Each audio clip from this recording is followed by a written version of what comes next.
Hello, I'm the Irresolute Cartographer, and this is the Sexy Brutale, an adventure game by Tequila Works and Cavalier Studios. So I'll just start this up real quick. This is a game I picked up a few weeks ago. It's a game I enjoyed very much. So, in this game, you're kind of doing a Groundhog Day sort of mechanic where you restart the day and you get the opportunity to save someone. And every day, well, it's the same day, but on this day, every guest in the mansion is being murdered by a different member of the staff. And it's up to you to save the people.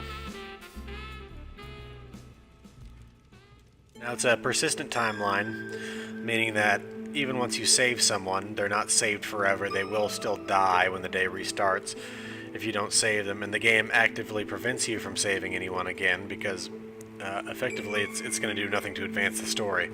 Because by saving the people, you get a power associated with them. Now here is this bloody woman here. She's a major plot character, and she's someone who advances the story along for you. I like the aesthetics of this. I like Kronos up here eating a clock instead of one of his own children. Like the facial animations and just all these little touches with the art and the way the furniture looks. And anyway, so this is just the tutorial. I'm trying not to do anything here that's going to spoil the game. Because with a game all about mysteries and things like that, I don't want to... Any sort of gameplay past the tutorial is pretty much a walkthrough, which is a spoiler, and I don't want to give you spoilers. So now this is just a little tutorial. Right click to move, left click to interact. So in this game, a big part of it is following the victims of the murders around and figuring out what happened during their day that led up to their murder. Now here's the first murder victim, Reginald Sixpence. You can see his clock mask.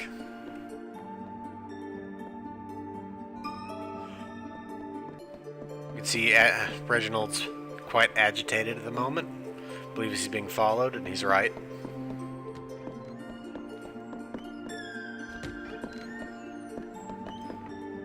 Now you can also listen. You don't just have the opportunity just to look through keyholes and stuff like that. You can also listen to them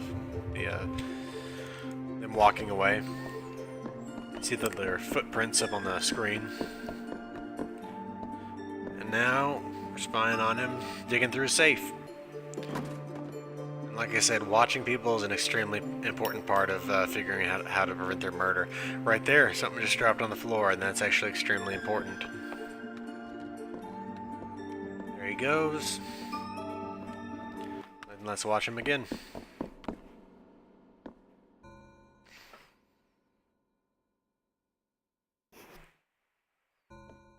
Uh-oh. Yeah, that's not good. Reginald is about to die, and there's nothing we can do about it, because you cannot directly interact with the characters. If you attempt to, their masks will come off and chase you. And while it would take them a while to kill you, it's really just a deterrent. It means you can't go into the room when things are happening. I like the dark humor. His main problem there is the stain. He's going to have to clean up the stonework. Now here the day just restarted because you didn't prevent the murder. But unlike the usual way it happens, where you start off at your clock that you have set as your home, in this case you are watching the murderer as he picks up the murder weapon. Just because this is the tutorial, so they're giving you a hand. There he goes. I like how the masks even animate. Now all of the murderers, the members of the staff, they're all wearing gas masks with like a casino theme to them. And now we watch the murder from a different perspective.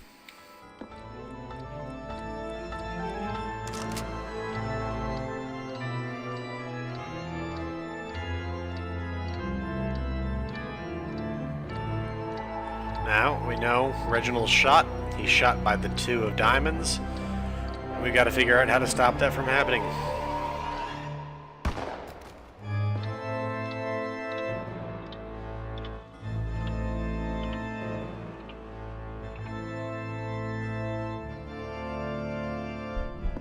Alright, now you can see the mask is burning because the other guy's about to come into the room.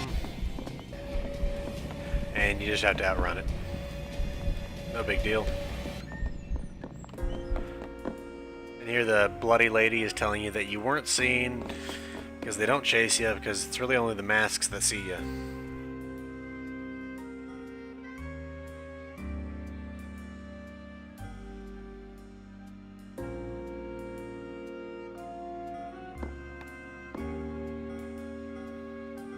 And here she gives you the pocket watch of the man who was just shot, Reginald. And while it's broken, it still allows you to travel in between 12 o'clock and 5 o'clock.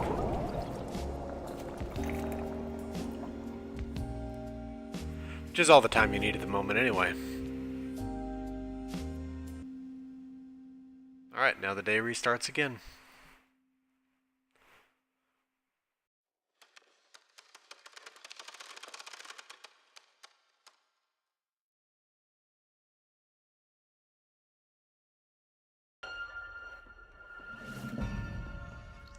Alright. Now, like I said, the big part of this is following the people and knowing where they go, where they've been. And here you get a view of the map. And you see that it also has a time scrubber with it. Which, so long as you've seen the character, it'll add them to the map, and then you can use the time scrubber to watch them as they go throughout their daily activities. And given that they follow the same schedule every day, once you get their map down once, you know exactly where they are at any point in that day.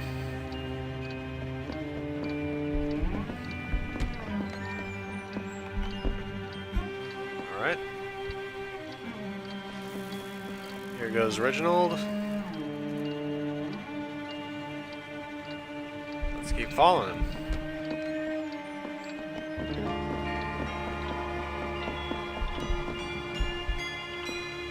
Here's the safe.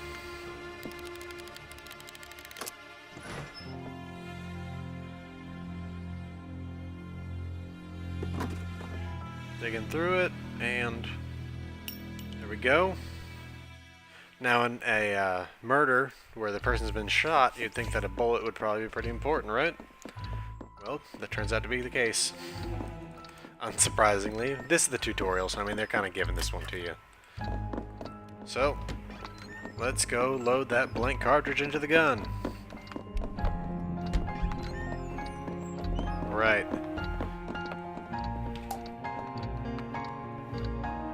And now they advance time. I'm glad they do that. I'm glad they don't make you find the murder and watch it again.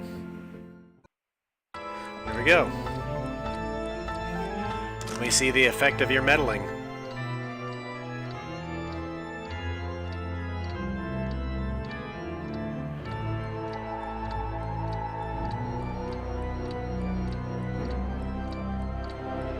Music in this is great. And there goes the blank.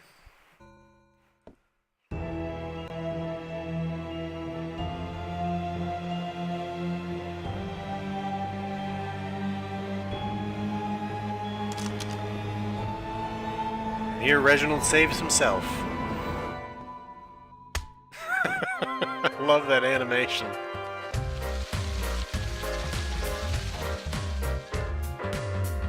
And here he removes his mask.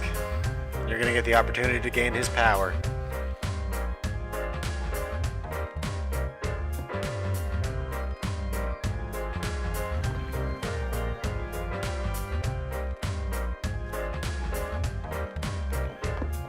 Notice his mask doesn't chase you anymore.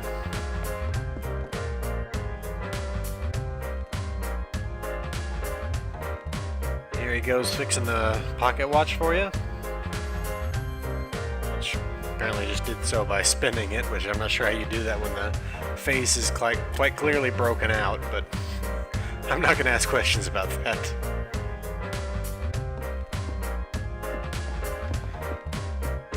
I also like how he thinks this guy over here is just drunk. Clearly doesn't remember the fact that he just bonked him on the head with a candlestick.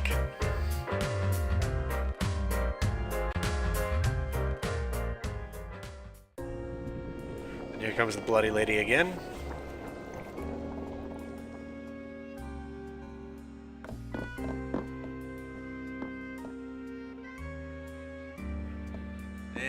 On goes the mask.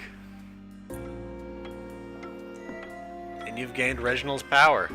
The ability to activate any clock in the mansion and use it as your home base, basically. As soon as you have wound that clock, that's where you start the day the next time the clock resets. And you can also use that to advance the time to 4 or 8 p.m. See, there's the fixed clock.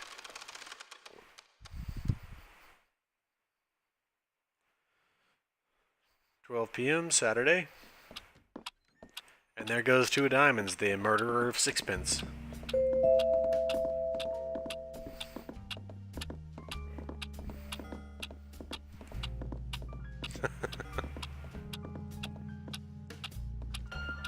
Alright. And there's the tutorial for you. Now, would I recommend the game? Absolutely. It's a great game. Now, the price might be a little high, so if you have to wait for a sale, then by all means do wait for a sale, but it's a great game. And, I mean, it's relatively short. Depends on exactly how much you're looking to put into finding invitations and these cards, the little collectibles. I didn't finish that off in my playthrough just because I didn't find that to be as compelling as the rest of the story when you're saving these guests. You got Reginald right there, then you got two more, another one, 2 more there, and one final one. Now, the story gets a little bit predictable towards the end, but even that I didn't really mind just because the gameplay was as enjoyable as it was for me.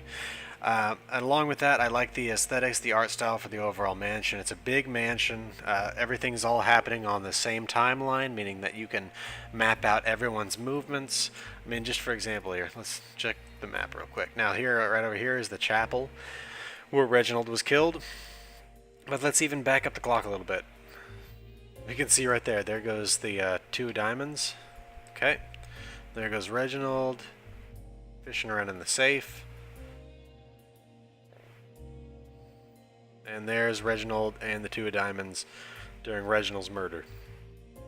And you can do that. You can follow literally every single character around in the game, from the start of the day to the finish of the day, and you could have their entire day mapped out, something you could follow with your time scrubber. And it's actually something I did with a few of the characters. It's a huge mansion. You can't tell from this, obviously, because I haven't explored much in this, but you know what? I may as well just real quick. It's going to be a little bit of a spoiler, so if you don't want to see a spoiler, then you can leave now. I'm just going to say again that it's a great game. It's a game that I would definitely recommend, even if you have to pick it up during a sale. And I'll just show you my first save here.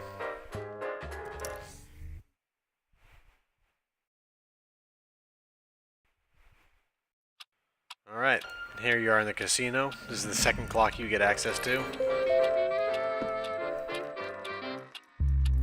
Alright, now, and yeah, there you can see the mansion. You can see the basement, first floor, ground floor, upper floors, and the location of all these different characters throughout the time.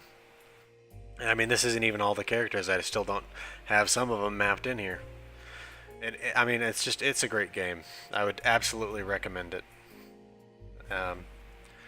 So yeah, again, this has been the Irresolute Cartographer, and this has been the game The Sexy Brutale by Tequila Works and Cavalier Studios. You can get it on Steam for, I think, $20? Let's see. Yeah, $20. And it's definitely a game I would recommend even at that price, but if that's a little bit out of your price range for 5 to 6 to 8 hour game, depending on exactly how you play it, then absolutely wait for a sale and pick it up then, but I definitely recommend the game. Alright, thanks.